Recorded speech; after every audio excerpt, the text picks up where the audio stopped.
क्या इमरान खान साहब की रिहाई पॉसिबल है इलेक्शन से पहले या नहीं? खान साहब अगर जेल की सलाखों में भी हैं तो वो भरपूर तरह का सियासी इलेक्शन लड़ेंगे और उनको कोई आप कमज़ोर ना समझें। खान साहब जो है वो उसके ऊपर केसेस की वजह से उनके ऊपर प्रेशर रहेगा। अगर तो इमरान खान साहब की रिहाई नहीं होती, पीटीआई की नुमाइंदगी कौन करेगा? देखिए, मुझे स्ट्रॉन्ग उम्मीदवार शाह महमूद कुरैशी ही नज़र आते हैं। खान साहब एक मजबूत सियासी शख्सियत के मालिक हैं और आप ये नहीं कह सकते कि तहरीक इंसाफ कहीं भी कमज़ोर नज़र आएगी।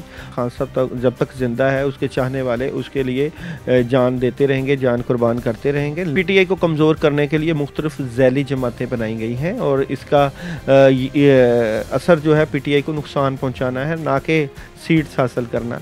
नवाज शरीफ का मुस्तकबिल क्या देख रहे हैं पाकिस्तान के अंदर? हावर मानिका का वायरल हो रहा है, उसमें बहुत सारे उन्होंने स्टेटमेंट्स दिए हैं जो कि इमरान खान को नीचा दिखाने की कोशिश की जा रही है। अस्सलाम वालेकुम नाजरीन, डेली धरती में खुश आमदीद। नाजरीन, क्या इमरान खान साहब इलेक्शन से पहले रिहा हो जाएंगे?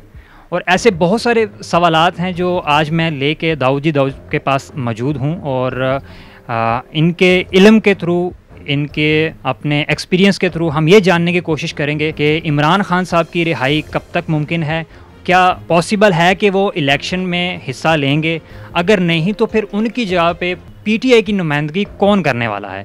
ऐसे बहुत सारे सवालात हैं, तो हम बिना वक्त ज़ाया किए दाऊद की तरफ बढ़ते हैं हम और इनसे जानने की कोशिश करते हैं कि इनका इल्म इस बारे में क्या कहता है।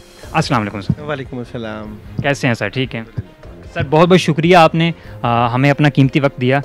तो सबसे पहले सवाल यही है हर किसी के जहन में और इस वक्त जो पीटीआई के कारकुनान हैं उनके भी जहन में है कि क्या इमरान खान साहब की रिहाई पॉसिबल है इलेक्शन से पहले या नहीं?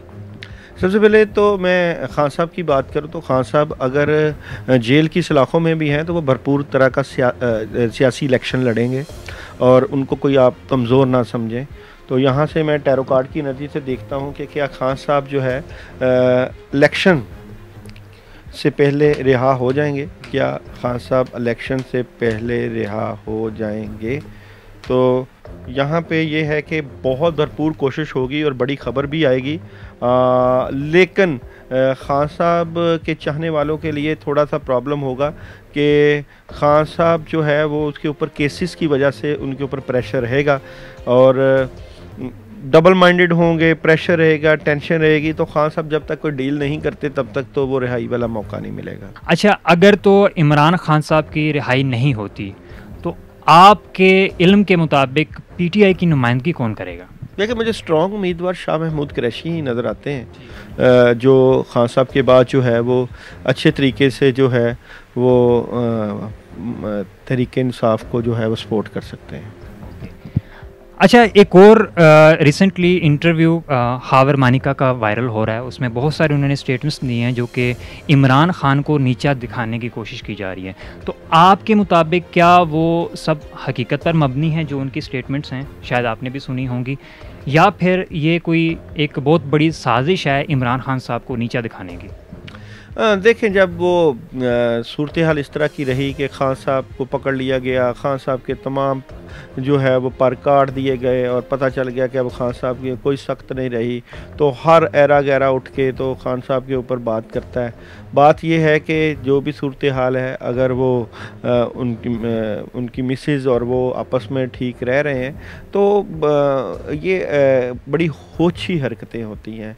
मैं नहीं समझता हमारा इस्लामी मुआशरा इस तरह की हरकतों का जामन हो सकता है, बल्कि ये एक बहुत ही घटिया तरीन हरकतों वाले मामलात होते हैं कि आप अपनी सस्ती शोहरत के लिए इस तरह के मामलात और होछे हथकंडों से किसी पार्टी को नुकसान पहुँचाएँ। ये एक प्लान्टेड सिस्टम होता है, उस प्लान करके जो है किसी सियासी पार्टी को नुकसान पहुँचाया जाता है। तो मैं नहीं समझता कि ये इसमें कोई हकीकत है। अच्छा, ये रिसेंटली करक में जो आपने अवाम का जमे गफ़ीर देखा, तो इमरान खान साहब जेल में बैठकर ही क्या सियासत में जीत हासिल कर चुके हैं? नहीं, खान साहब एक मजबूत सियासी शख्सियत के मालिक हैं और आप ये नहीं कह सकते कि तहरीक इंसाफ कहीं भी कमज़ोर नज़र आएगी।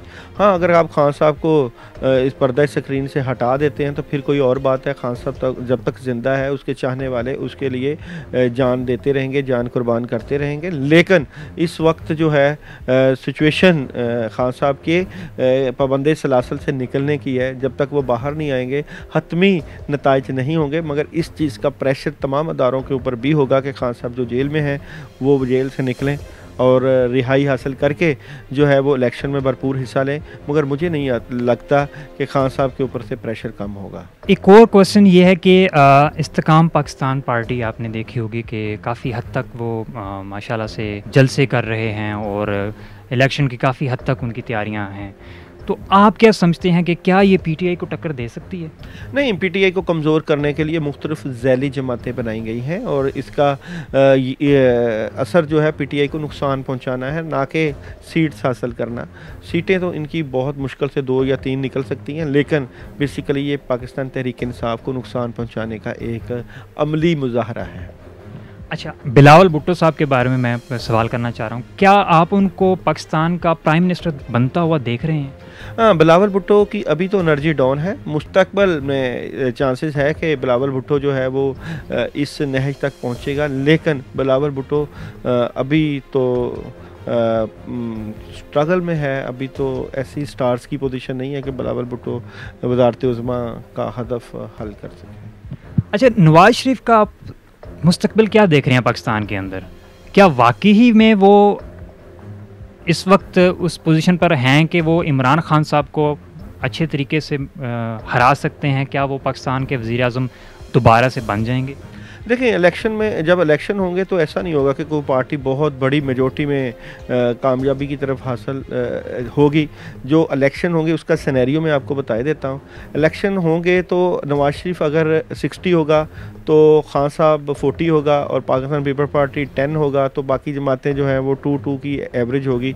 और जिस तरह खान साहब जो है वो 2 या 4 सीटों के मार्जिन में, 5 सीटों के मार्जिन में या 12 से 15 मार्जिन में हुकूमत करते रहे हैं, इसी तरह नवाज शरीफ की हुकूमत भी इसी तरह के पैटर्न पे बनेगी कि जब भी नवाज शरीफ साहब ने जो है अपनी बातों से मुतल्लिका थोड़ी सी आगे पीछे की, हेर फेर की, तो इसी तरह जो पीडीएम की जगह कोई और जमात तश्कील पाएगी और फिर बदला ले लिया जाएगा। इस तरह की सिचुएशन रहेगी। बहुत बहुत शुक्रिया। हमारे साथ मौजूद थे दाऊदी दाऊद और इनका दोबारा से एक दफ़ा फिर से शुक्रिया अदा करता हूँ मैं। इन सवालात के जवाबात आपके जहन में हो तो आप कमेंट सेक्शन में बता सकते हैं। इंशाल्लाह बहुत जल्द मिलते हैं दूसरी वीडियो के अंदर। तब तक के लिए अल्लाह हाफ़िज़।